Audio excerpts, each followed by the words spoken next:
नमस्कार दोस्तों, आज मैं लेके आई हूँ माता सती की कहानी। ब्रह्मा जी के पुत्र दक्ष प्रजापति के कई पुत्रियां थे। सभी लोग संस्कारी गुणवती थी। फिर भी दक्ष के मन में संतोष नहीं था। वे चाहते थे उनके घर में एक ऐसी पुत्री का जन्म हो जो सर्वशक्ति संपन्न एवं सर्वविजयिनी हो। अतः दक्ष एक ऐसी ही पुत्री के लिए तप करने लगे। तप करते करते कई समय बीत गए तो भगवती प्रकट होकर कहा, मैं तुम्हारे तप से प्रसन्न हूँ। तुम किस कारण तप कर रहे हो? दक्ष ने तप करने की कारण बताया। माँ बोली, मैं स्वयं पुत्री रूप में जन्म लूंगी। मेरा नाम होगा सती। कुछ समय बाद भगवती आद्या ने सती के रूप में दक्ष के यहाँ जन्म लिया। सती दक्ष की सभी पुत्रियों में सबसे अलौकिक थी। सती बाल्यावस्था में ही कई ऐसे अलौकिक आश्चर्यचकित करने वाले कार्य कर दिखाए थे जिन्हें देखकर स्वयं दक्ष भी विस्मय होता था। जब सती विवाह योग्य हो गई तो दक्ष को उनके लिए वर की चिंता होने लगी। दक्ष ब्रह्मा जी से इस विषय में परामर्श किया। ब्रह्मा जी ने कहा, सती आद्या की अवतार है। आद्या आदि शक्ति और शिव आदि पुरुष है। अतः सती के विवाह के लिए शिव ही योग्य और उचित वर है। दक्ष ने ब्रह्मा जी की बात मानकर सती का विवाह भगवान शिव के साथ कर दिया। सती कैलाश जाकर भगवान शिव के साथ रहने लगी। एक बार देवलोक में ब्रह्मा ने धर्म के निरूपण के लिए एक सभा का आयोजन किया था। सभी बड़े बड़े देवता सभा में एकत्र हुए। भगवान शिव भी इस सभा में बैठे थे। सभा मंडल में दक्ष का आगमन हुआ। दक्ष के आगमन पर सभी देवता उठकर खड़े हो गए, पर भगवान शिव खड़े नहीं हुए। उन्होंने दक्ष को प्रणाम भी नहीं किया। फलतः दक्ष ने अपमान का अनुभव किया। केवल यही नहीं, उनके हृदय में शिव के प्रति ईर्ष्या की आग जल उठी। वे उनसे बदला लेने के लिए समय और अवसर की प्रतीक्षा करने लगे। एक बार सती और शिव कैलाश पर बैठे हुए परस्पर वार्तालाप कर रहे थे। उसी समय आकाश मार्ग से कई विमान जाते हुए दिखाई पड़े। सती ने उन विमानों को देखकर भगवान शिव से पूछा, प्रभु, ये सभी विमान किसके हैं और कहाँ जा रहे हैं? भगवान शंकर ने उत्तर दिया, आपके पिता ने बड़े यज्ञ का आयोजन किया है। समस्त देवता और देवगणाएं इन विमानों में बैठकर उसी यज्ञ में सम्मिलित होने के लिए जा रहे हैं। इस प्रकार सती ने दूसरा प्रश्न किया, क्या मेरे पिता ने आपको यज्ञ में सम्मिलित होने के लिए नहीं बुलाया? भोले बाबा ने सती माता को जो देवलोक में हुआ था उस प्रसंग के बारे में विस्तार से समझाया। सती मन ही मन सोचने लगी, फिर बोली, यज्ञ के इस अवसर पर अवश्य मेरी सभी बहनें आएगी। उनसे मिले हुए बहुत दिन हो गए। यदि आपकी अनुमति हो तो मैं भी अपने पिता के घर जाना चाहती हूँ। यज्ञ में सम्मिलित हो लूंगी और बहनों से भी मिलने का सुअवसर मिलेगा। शिवजी ने कहा, सती, इस समय वहां जाना उचित नहीं होगा।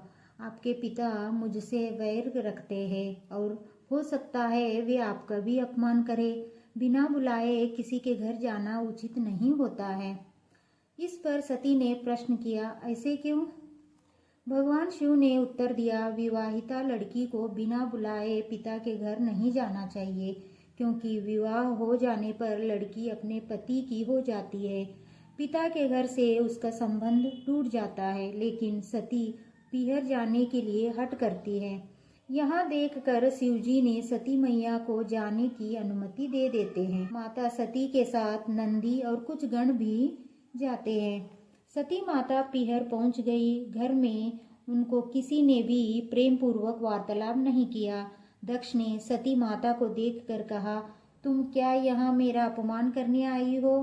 अपने बहनों को तो देखो, वे किस प्रकार भांति भांति के अलंकारों और सुंदर वस्त्रों से सुसज्जित है। तुम्हारे शरीर पर मात्र बागांबर है। तुम्हारा पति शमशानवासी और भूतों का नायक है। वहाँ तुम्हें बागांबर छोड़कर और पहना भी क्या सकता है? सती माता सोचने लगी, उन्होंने यहाँ आकर अच्छा नहीं किया। भगवान ठीक ही कह रहे थे, बिना बुलाए पिता के घर भी नहीं जाना चाहिए। पर अब क्या हो सकता है, अब तो आ गई हूँ। माता सती ने मौन होकर उस यज्ञ मंडल में गई जहाँ सभी देवता और ऋषि मुनि बैठे थे तथा यज्ञ कुंड में जलती हुई अग्नि में आहुतियां डाली जा रही थी।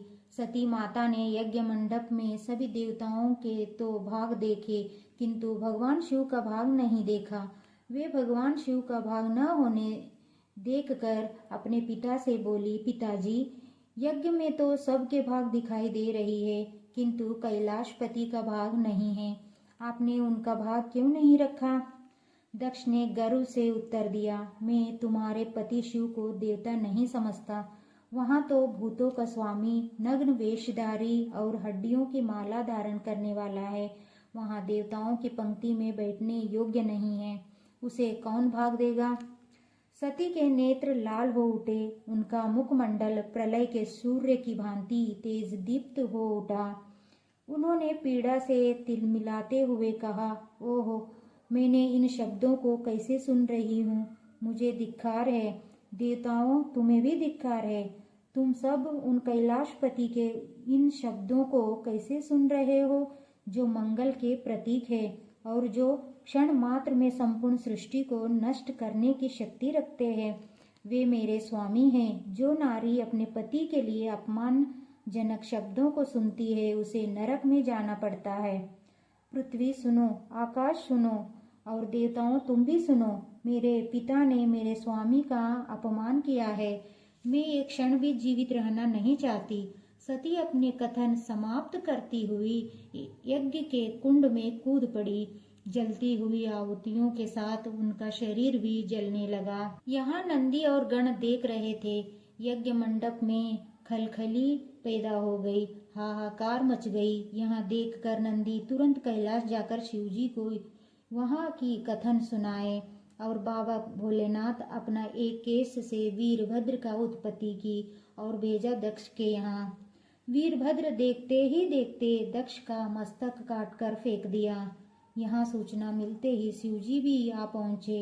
भगवान शिव ने उन्मत्त की भांति सती के जले हुए शरीर को कंधे पर रख लिया और फिर सभी दिशाओं में भ्रमण करने लगे। कुछ समय बाद सती माता ने हिमालय की पुत्री पार्वती बनकर जन्म लिया। तो दोस्तों, कैसी लगी कहानी कमेंट में जरूर बताना। फिर मिलते हैं एक नई कहानी के साथ। राधे राधे।